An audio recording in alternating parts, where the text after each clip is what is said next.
तो जुनवू एक average gaming streamer है जो रात भर गेम खेल के सुबह 10 बजे तक सोता रहता है और इसके माँ बाप भी इसे कुछ नहीं कहते क्योंकि लाइव स्ट्रीम और सुपर चैट से घर में मोटा पैसा आ रहा है जिन्हें उड़ाने के लिए इसके माँ बाप आज शॉपिंग करने के लिए गए हैं। अब जुनवू हमेशा की तरह 10 बजे उठा और हाथ मुंह धोकर सीधे लाइव स्ट्रीम पर बैठ गया। हाय गाइस, मेरा नाम है डायनोमो69। अब जुनवू पबजी खेल ही रहा था कि उसे घर के बाहर से बहुत सारे लोगों के चिल्लाने की आवाज आने लगी। साला चैन से पबजी लाइव स्ट्रीम भी नहीं करने देते। यही सोचकर जब वो देखने के लिए अपने घर की बालकनी पर गया तो वहाँ उसकी आंखें फटी की फटी रह गई क्योंकि वहाँ सभी लोग इधर उधर भाग रहे थे और एक दूसरे को काट रहे थे, जिसे देखकर जुनवू की फटके 4 हो गई कि तभी उसने एक स्कूल की लड़की को अपनी माँ को ही काटते देख लिया, जिससे अब जुनवू की फटके 14 हो गई। जिसके बाद उसने ये जानने के लिए कि ये सब क्या हो रहा है टीवी पर न्यूज चेक किया तो पता चला कि शहर में एक खतरनाक वायरस फैल गया है जिस वजह से लोग ज़ॉम्बी बन रहे हैं। और तभी जुनवू के फ्लैट में ज़ॉम्बीज से बचकर उसका पड़ोसी मॉर्टल 69 घुस गया, जिसे देखकर जुनवू ने उसे तुरंत बाहर निकलने के लिए बोला, पर उसने उसके बाथरूम को यूज करने की रिक्वेस्ट की जिसके बाद वो चला जाएगा। तो जुनवू उसकी बात मान गया और फिर जब वो उसके वॉशरूम में गया तो जुनवू को न्यूज से पता चला कि इस वायरस से इन्फेक्टेड लोगों के लक्षण में पहले तो उनकी आंखें लाल हो रही हैं और फिर वो ज़ॉम्बी बन जा रहे हैं। तभी उसका पड़ोसी भी वॉशरूम से बाहर आ गया जिसकी आंखें लाल होने लगी क्योंकि उसे ज़ॉम्बीज ने काट रखा था। जिसके बाद वो पूरी तरह ज़ॉम्बी में बदल गया और उसने जुनवू को खाने के लिए उस पर हमला कर दिया, लेकिन जुनवू ने जैसे तैसे उसे लात मारकर दरवाजे से बाहर निकाला और दरवाजा बंद कर दिया।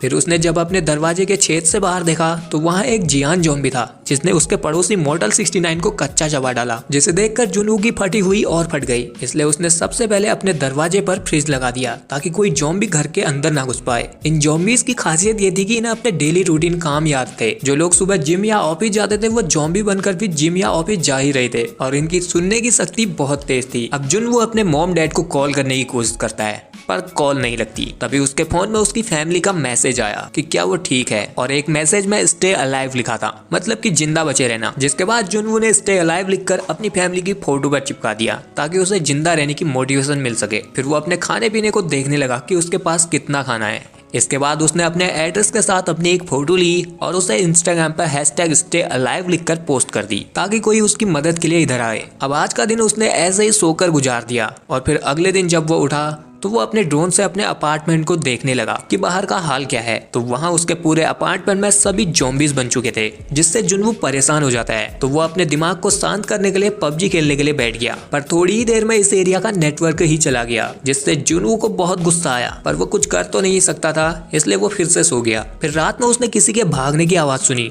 तो उसकी नींद खुल गई और उसने देखने के लिए अपनी बिल्डिंग के बाहर देखा तो वहाँ एक पुलिस वाली ज़ॉम्बीज से भाग रही थी। उसके पास एक गन भी थी जिससे उसने 2-4 ज़ॉम्बीज को उड़ा दिया, पर तभी उसे बाकी ज़ॉम्बीज ने पकड़ लिया और वो उसको अपना डिनर समझकर खाने लगे। ये देखकर जुनवू ने उस लड़की की मदद करनी चाहिए, इसलिए वो बालकनी से जोर जोर से चिल्लाने लगा,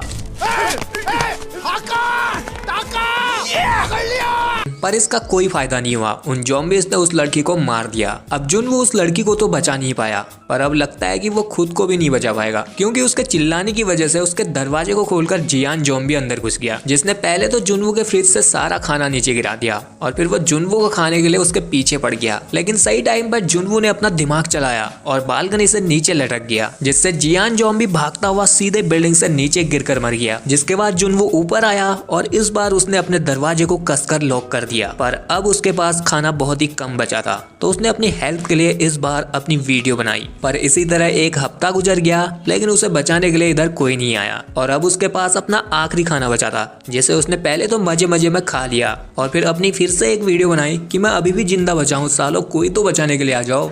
तभी उसे याद आया कि उसकी मॉम ने एक ऐसी ऐप बनाई थी जिससे FM के सिग्नलों के जरिए मैसेज भेजा जा सकता था।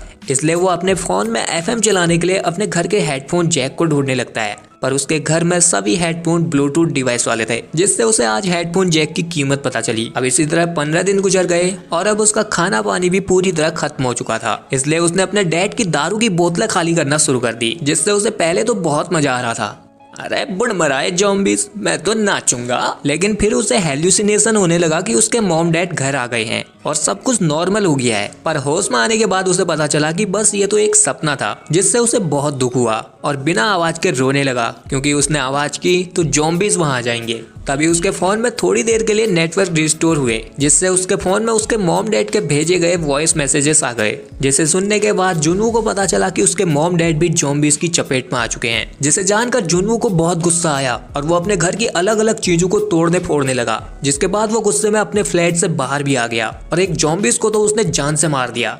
पर तभी उसके पीछे बहुत सारे ज़ॉम्बीज़ पड़ गए, जिन्हें देखकर उसकी फिर से फट गई और वो भागकर दोबारा से अपने फ्लैट में आ गया। इसके बाद उसने हाय कहकर अपनी एक वीडियो बनाई और बाय कहकर फांसी पर चढ़ गया, क्योंकि अब वैसे भी उसकी फैमिली नहीं बची थी और वो किसी भी हालत में ज़ॉम्बी तो नहीं बनना चाहता था। अब वो फांसी पर लटका ही था कि तभी सामने के फ्लैट से उस पर किसी ने लेजर लाइट मारी, जिससे जुनवू को लगा कि उसके अलावा भी यहाँ कोई जिंदा बचा है। तो वो जैसे तैसे करके अपने आप को फांसी के फंदे से निकाल लेता है। जिसके बाद उसने बालकनी से बाहर देखा तो उसके सामने के फ्लैट में एक लड़की थी जो कि अब तक जिंदा बची थी। उसका नाम किम यून था और वो बहुत समझदार लड़की थी, क्योंकि उसने अपने घर के गेट पर एक ट्रैप लगाया था जिसमें एक ज़ॉम्बी भी फंस गया था, जिसे अब किम यून मार देती है। जिसके बाद किम यून और जुनवू फोन स्क्रीन में लिखकर अपना अपना नाम बताते हैं और एक दूसरे से बातें करते हैं। अब जुनवू मेरी ही तरह इंट्रोवर्ट था, क्योंकि वो दिन भर तो गेम ही खेलता रहता है, तो उसे समझ नहीं आ रहा था कि क्या बात करनी चाहिए। और उधर किम यून उसे बेवकूफ समझ रही थी।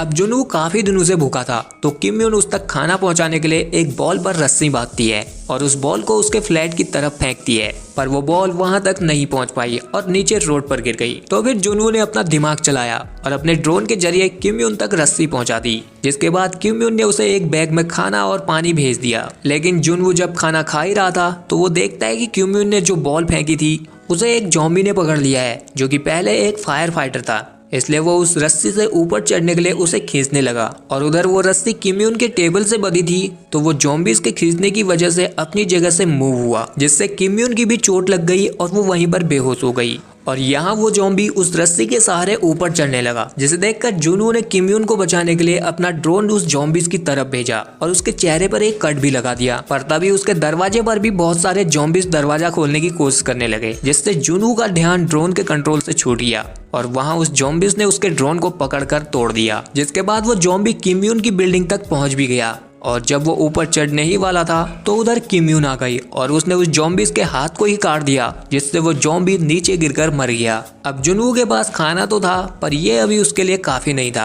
तो जुनवू डिसाइड करता है कि वो अपने आस पड़ोस के फ्लैट में जाएगा और वहाँ खाने की चीजें ढूंढेगा। तो वो रात में चुपचाप से अपने कमरे से बाहर निकला और उसने एक मरे हुए ज़ॉम्बी के जेब से उसके फ्लैट की चाबी निकाली और उसके फ्लैट में चला गया, जहाँ जाकर उसे पता चला कि ये घर तो किसी ट्रैकिंग करने वाले का है। इसलिए उसे यहाँ बहुत काम की चीजें भी मिल गई, जैसे खाना, हेडफोन जैक वाली केबल और वॉकी टॉकी। तो उसने जल्दी से खाने की चीजों को बैग में भरा और यहाँ से निकलने लगा। पर तभी यहाँ इस फ्लैट का ओनर ज़ॉम्बी आ गया, जिसने जुनवू को काटने के लिए उस पर हमला किया। पर जुनवू उसे उसकी मरी हुई बीवी के पास छोड़कर अपने कमरे में भाग आया। जिसके बाद उसने तुरंत हेडफोन जैक से एफएम चलाने की कोशिश की, पर वो भी ज़ॉम्बीज़ फैलने की वजह से बंद पड़ा था। अब जुनवू अकेला बोर हो रहा था, तो उसने किम यून से बात करने के लिए उसके बैग में एक वॉकी टॉकी और कुछ खाने का सामान भेज दिया। जिसके बाद इन दोनों की बातें होने लगी, जिससे जुनवू को पता चला कि किम यून को ऊंचाई से डर लगता है। इसके बाद दोनों ने साथ में अपने घर में मैगी बनाकर खाई। तभी इन्हें बारिश आ रही है जैसी आवाज सुनाई दी, तो वो दोनों अपने बर्तनों को बालकनी पर रखने लगे।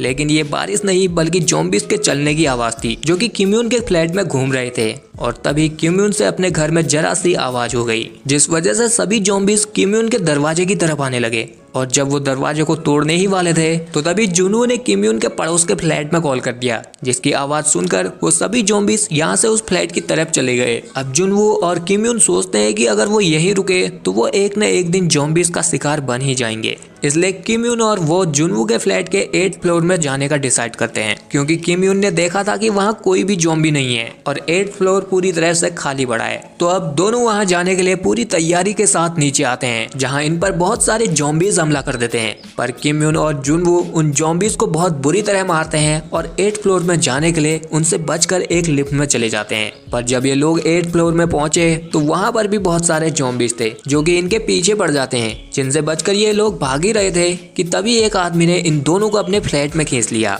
यहाँ किम यून को शक हो रहा था कि वो आदमी उनकी मदद क्यों कर रहा है, पर जब उस आदमी ने उन्हें खाना ऑफर किया तो दोनों खाने पर टूट पड़े। लेकिन वो आदमी था बहुत ही हरामी, उसने इन दोनों के खाने पर बेहोशी की दवाई मिला रखी थी, जिससे ये दोनों बेहोश हो जाते हैं। दरअसल इस आदमी की वाइफ ज़ॉम्बी बन चुकी थी, जो काफी दिन से भूखी है। ये सोचकर इस आदमी ने इन दोनों को उसे डिनर में देने का सोचा था और फिर इसने किम यून को अपनी वाइफ के कमरे में डाल दिया। तभी यहाँ जुनू भी होश में आ गया और उसने इस आदमी को गन पॉइंट करके उस दरवाजे को खुलवा लिया और वहाँ किम यून ने भी उसकी वाइफ के मुंह में एक प्लास्टिक को लपेटा था और जैसे ही दरवाजा खुला तो उसने उस आदमी के ऊपर ही उसकी वाइफ को छोड़ दिया, जिसने उसे काट लिया और उसका हस्बैंड अपनी ज़ॉम्बी बीवी को गले लगाकर मर गया। अब इससे पहले कि वो भी ज़ॉम्बी बनता, किम यून ने उन दोनों को गोली मार दी, पर गोली की आवाज सुनकर नीचे के ज़ॉम्बीज के कान खड़े हो गए और वो सभी भी ऊपर आने लगे, जिन्हें देखकर उधर किम यून ने मरने का डिसाइड कर लिया और उसने जुनवू को गन देकर उसे मारने के लिए कहा। पर तभी उन्हें बाहर हेलीकॉप्टर की आवाज सुनाई दी, जिसे देखकर उन्हें लगा कि वो दोनों बच सकते हैं, इसलिए दोनों ज़ॉम्बीज का मुकाबला करते हुए बिल्डिंग के छत पर पहुंच गए।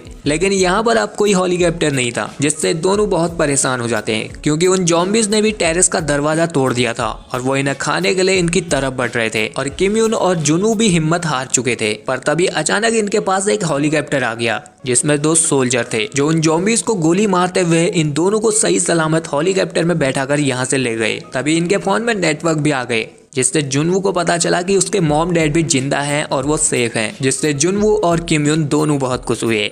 और फिर आखिर में हमें पता चला कि जुनू के #स्टे अलाइव पोस्ट की वजह से वो लोग बच पाए, क्योंकि स्टे अलाइव बहुत ही ज्यादा वायरल हो गया था और सभी लोग जो भी ज़ॉम्बीज के बीच फंसे थे वो #स्टे अलाइव लिखकर पोस्ट कर रहे थे, जिस वजह से सरकार उन तक पहुंच रही थी और उन्हें बचा रही थी। और यहीं पर कहानी का दी है। सो आई होप कि आपको ये वीडियो पसंद आया है। आया तो इस वीडियो को लाइक शेयर के साथ चैनल को कर लीजिए सब्सक्राइब।